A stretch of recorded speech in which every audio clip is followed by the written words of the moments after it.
नमस्कार। अभी वीडियो देखो मैंने अपलोड किया हुआ है, आप देखेंगे प्लेलिस्ट में जाके। तो हिस्ट्री का मैंने डाला हुआ है एक वीडियो जिसमें आपको नील की खेती के बारे में बताया गया है। उसी का अगला पोर्शन होगा हमारा चंपारण का विद्रोह। और चंपारण का विद्रोह एक वीडियो डिटेल में लेके आएंगे। तो एक तरफ इतिहास चल रहा है, एक तरफ जियोग्राफी चलेगा और भी सारी चीज़ें चलेंगी। लेकिन देखो, एक जियोग्राफी का कंप्लीट मैं एक सिलेबस लेके आया हूँ और इसी के अकॉर्डिंग पढ़ाऊँगा भी। तो कई सारी वीडियो रहेंगी जो हिस्ट्री से रिलेटेड रहेंगी, आगे चल के पॉलिटी से रिलेटेड रहेंगी और जियोग्राफी से रिलेटेड रहेंगी। तो मुझे थोड़ा थोड़ा करके सब चीज़ों को लेकर के साथ में चलना है, ठीक है। तो देखो, मैं जियोग्राफी के सिलेबस के बारे में एक डिस्कस कर दूँ, लेकिन हाँ एक चीज़ और, ऑक्सफोर्ड स्टूडेंट एटलस ज़रूर इंग्लिश में ले लीजिएगा, हिंदी में मत लीजिएगा। और ज़्यादा वो मत लीजिएगा कि फलाने का ले लें, ढिमाके ले लें, ये सब नहीं चलेगा, ठीक है। एक एटलस लीजिएगा, वो भी ऑक्सफोर्ड स्टूडेंट एटलस इंग्लिश में, और कोई मत लीजिएगा। बहुत सारे मार्केट में हैं, फिर आगे चल के बहुत दिक्कत होगी अगर अच्छी से तैयारी करना चाहते हैं तो, ठीक है। अब कोई हम बेवकूफ़ तो है नहीं कि इसे बता रहे हैं, बहुत सारा हमारा अनुभव है, बहुत सारे एटलस हम भी देखते रहते हैं, बहुत मार्केट में हैं। तो ऐसे हम किसी अरे गहरे एटलस को नहीं बता देंगे, ठीक है। चलो फिलहाल उसमें बहुत सारी चीज़ें दी हैं ना, इसीलिए मैं बता रहा हूँ। तो जियोग्राफी से रिलेटेड देखिएगा एक चीज़, हमें जियोग्राफी पढ़नी है, एक तो वर्ल्ड और दूसरा इंडिया। इसके कई सारे टॉपिक हैं, जैसे देखने में बहुत कम टॉपिक लग रहे होंगे लेकिन इसके अंदर की गहराई बहुत है। जैसे general information of the world हम लोग पढ़ेंगे, विश्व का सामान्य परिचय। तो बताएंगे कैसे का निर्माण हुआ महाद्वीपों का, कैसे पहले पृथ्वी का निर्माण हुआ, एक नॉर्मल वे में। बहुत ज़्यादा डीप नॉलेज नहीं लेंगे इसका, फिलहाल कोई काम नहीं, क्योंकि ये जनरली एक तरीके से क्या है, ये है मैप वर्क, ये मेनली मैप वर्क में चलता है। तो मैप वर्क में बहुत ज़्यादा वैसा नहीं, मैपिंग पे ज़्यादा फोकस करेंगे, इसके निर्माण पे ज़्यादा फोकस नहीं करेंगे, ठीक है। तो दूसरा महाद्वीप, यहाँ सिर्फ लिखा है सेकंड टॉपिक की महाद्वीप पढ़ना है और महासागरीय जलधाराएं पढ़नी है। तो सिर्फ महाद्वीप लिख देने से कुछ नहीं होगा, इसके अंतर्गत जितने भी कॉन्टिनेंट आते हैं, चाहे वो साउथ अमेरिका हो, चाहे नॉर्थ अमेरिका हो, चाहे एशिया, अफ्रीका, यूरोप, ऑस्ट्रेलिया, कुछ भी हो, वो सब हम एक एक करके बहुत विधिवत देखेंगे, ठीक है। जैसे हम महासागरीय जलधाराएं लिखी हैं, जैसे सागरीय जलधाराएं हैं, हम लोग नहीं पढ़ेंगे, महासागर एक एक करके पढ़ेंगे। और महासागर में कई सारे कटक होते हैं जिनको रीजन्स कहते हैं, नहीं प्लेटू वगैरह होते हैं, एक एक करके बहुत सारे क्वेश्चन बनते हैं इनसे रिलेटेड। जैसे एक क्वेश्चन था पीसी सन 2019 वाले में, प्री में आया था, टेलीग्राफिक प्लेटू किस महासागर का भाग है, ठीक है। तो देखेंगे नॉर्थ अटलांटिक ओशियन में पड़ता है, बिल्कुल ग्रीनलैंड के बगल में पड़ता है, ठीक है। तो एक एक करके कटक या पठार जिनसे रिलेटेड कोई क्वेश्चन बनते हैं वो सब देखेंगे बहुत गहराई में। तो एटलस मेन वर्क चलेगा, ऐसे सिर्फ यहाँ बोर्ड पे बताने से मेरे कुछ काम चलने वाला है नहीं, तो आप लोग एटलस ज़रूर लेंगे। दूसरा, जैसे हमें लैटिट्यूड एंड लॉन्गिट्यूड पढ़ना है, इसके अंतर्गत हमें टाइम जोन निकालना होता है, बहुत अच्छा टॉपिक है, मज़ा आ जाएगा पढ़ने में। तीसरा, सोलर सिस्टम के बारे में पढ़ना है, तो इसकी एक डिटेल अच्छी तरीके से लेंगे, ग्रहों के बारे में।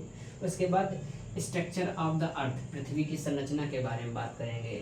जो स्ट्रक्चर ऑफ अर्थ होता है वो जनरली दो टाइप का होता है, एक इंटरनल पार्ट होता है जिसमें क्रस्ट मेंटल कोर आते हैं, एक एक्सटर्नल होता है जिसमें हम लोग एटमॉस्फेयर पढ़ते हैं। जनरली एक यूनिट चलती है जियोग्राफी की इन्वायरमेंट की, वो इन्वायरमेंट में ही चला जाता है एटमॉस्फेयर। तो वैसे यहीं चर्चा कर लेंगे, इन्वायरमेंट का भी एक दिन सिलेबस पूरा लिखेंगे, तब हम विधिवत उसकी बात करेंगे।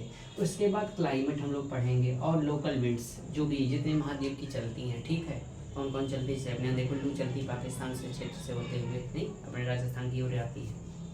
तो हम लोग देखेंगे एक एक करके हर एक जगह की, ठीक है। कौन ब्रिक फील्डर हैं, कौन चिनूक है, क्या कार्य करती है, कैसे आई सीटर हो जाती है, वो सब चर्चा करने के दौरान ही देखेंगे। उसके बाद हम लोग सिलेबस पढ़ते हैं इंडियन जियोग्राफी का, तो एक बेसिक वही जनरल इन्फॉर्मेशन ऑफ इंडिया पढ़ेंगे हम लोग अच्छे तरीके से। उसके बाद फिजिकल या natural region of India, Bharat का भौतिक या प्राकृतिक विभाजन हम लोग पढ़ेंगे। सबसे मेन टॉपिक यही है। देखो लिखा बहुत छोटा हुआ है, इसका बहुत छोटा टॉपिक लिखा है, लेकिन है बहुत गहराई में। क्यों? क्योंकि इसके जो डिवीज़न किए गए हैं वो 4 पार्ट्स में किए गए हैं। जैसे mountain region of India, Bharat के जो पर्वतीय क्षेत्र हैं जितने भी हैं वो सब इसी के अंतर्गत आते हैं। एक आता है ग्रेट प्लेन का मतलब वृहत मैदान, और वो किससे रिलेटेड है, गंगा से रिलेटेड। तो यहाँ जितनी भी नदियाँ हैं वो हम सब लोग यहीं पढ़ेंगे, ठीक है। तो पर्वतीय क्षेत्र इसी में पढ़ेंगे, नदियाँ भी पढ़ेंगे। दूसरा मतलब इसके अगले वाला विभाजन जो तीसरा पार्ट आता है वो आता है पेनिनसुलर इंडिया, प्रायद्वीपीय भारत। और प्रायद्वीपीय भारत में मुख्यतः हम लोग प्लेटू रीजन पढ़ते हैं, पठारी क्षेत्र पढ़ते हैं। और जो चौथा पढ़ते हैं हम लोग, वो पढ़ते हैं कोस्टल रीजन एंड आइलैंड, जो हमारे तटीय क्षेत्र होते हैं और हमारे द्वीप समूह वगैरह होते हैं, वो सब इसमें आते हैं। जो देखो, जो कुछ किताबें ऐसा लिखती हैं कि भारत का जो भौतिक विभाजन है उसको 5 भागों में विभाजित किया गया, 4 भागों में विभाजित किया गया, ठीक है। लूसेंट टाइप की किताबें रहती हैं, ये सब महान ग्रंथों में जोड़े जाते हैं, ठीक है। लूसेंट वगैरह महान ग्रंथ में जोड़े जाते हैं। अकॉर्डिंग टू मी ऐसा कुछ नहीं, किसी किताब की बुराई नहीं कर रहे हैं, लेकिन ये सब ऐसे किताबें नॉर्मल वे में पढ़ने के लिए ठीक है। अच्छी तैयारी करोगे तो ये सब किताबें मायने नहीं रखती हैं। तो उसमें 5 विभाजन दिए हैं, 4, जबकि जनरली हैं कितने, 4। Mountain region of India, great plains, और 3rd पेनिनसुलर इंडिया, और 4था कोस्टल रीजन एंड आइलैंड्स, ठीक है। उसके बाद इम्पॉर्टेंट लेक्स हम लोग पढ़ेंगे, जो भारत की प्रमुख झीलें हैं वही हम लोग पढ़ेंगे। उसके साथ साथ खनिज एवं ऊर्जा संसाधन हम लोग पढ़ेंगे, मिनरल्स पढ़ेंगे, एनर्जी रिसोर्सेज पढ़ेंगे। उसमें मुख्यतः क्या, वैद्युत शक्ति केंद्र पढ़ेंगे, जैसे थर्मल पावर प्लांट जो भी हो गए, हाइड्रो पावर प्लांट वगैरह, जल विद्युत शक्तियाँ वगैरह हो गई, ताप विद्युत परियोजनाएं हो गई, वो सब भी एक एक करके देखेंगे। उसके बाद परिवहन देखेंगे, फिर एग्रीकल्चर का एक पोर्शन पढ़ेंगे बहुत अच्छे तरीके से, ठीक है। इसको बहुत विधिवत तरीके से देखेंगे क्योंकि इससे रिलेटेड क्वेश्चन आते हैं। और मिट्टियाँ, सॉइल्स वगैरह देखेंगे, समझ रहे। यहाँ मिट्टी वो लाश वाला नहीं, लाश से देखेंगे, ये मिट्टी है सॉइल्स वाला, डेड बॉडी नहीं है। फॉरेस्ट देखेंगे, वैसे यहाँ पर हम लोग फॉरेस्ट नहीं देखेंगे, फॉरेस्ट हम लोग विधिवत तरीके से कहाँ देखेंगे, जब इन्वायरमेंट का पोर्शन पढ़ाएंगे। उसके साथ साथ हम लोग ट्राइब्स देखेंगे, जनजातियाँ बारे में बताएंगे क्या होती हैं क्या नहीं। विविध में देखेंगे, विविध में बहुत सारी चीज़ें देखेंगे, जैसे उद्योग धंधे हो गए, अन्य सारी चीज़ें हैं वो विविध के दौरान जो बताएंगे। जब एक टॉपिक डालेंगे विविध करके, मिसलेनियस जियोग्राफी से रिलेटेड, तो उसमें बहुत सारे टॉपिक होंगे, उससे रिलेटेड हम बताएंगे। तो ये तो रही सिलेबस की चर्चा कि इसको हम बारी बारी से विधिवत करके एक करके देखेंगे। हमें उम्मीद रहेगी कि सिलेबस को आप जब कॉपी बनाइएगा तो सिलेबस को लिख लीजिएगा। सिलेबस लिखते हैं तो उसी के अकॉर्डिंग चलिएगा। तो बाई चांस अगर हम ऊपर नीचे हो जाएंगे तो आप कमेंट बॉक्स में कमेंट करके डाल दीजिएगा कि 2nd टॉपिक 3rd टॉपिक ये है, ठीक है।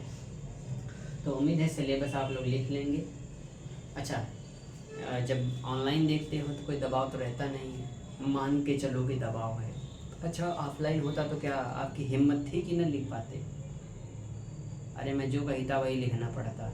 ऑफलाइन अगर जो लोग देखते होंगे तो वो तो जानते ही होंगे बहुकाल का दूसरा नाम क्या है। तो ऑनलाइन में कुछ भी करो, ऑफलाइन होते कचर के रख देते अगर ना लिखते, है कि नहीं। अब ऑनलाइन में कुछ भी करो, हो सकता है कमेंट में कुछ बुरे ही कर दो, तो इसमें हम क्या कर पाएंगे, है कि नहीं। तो मुझे उम्मीद है कि इसे समझ गए होंगे तो वीडियो को लाइक करें और शेयर करें, सब्सक्राइब करवाएं। खुद ही देख लेते हो, कब हम फेसबुक पे डाल ले बात तक, डाल वाल दिया करो। चलो ठीक है, अच्छा फिलहाल हम अपेक्षा रखते हैं।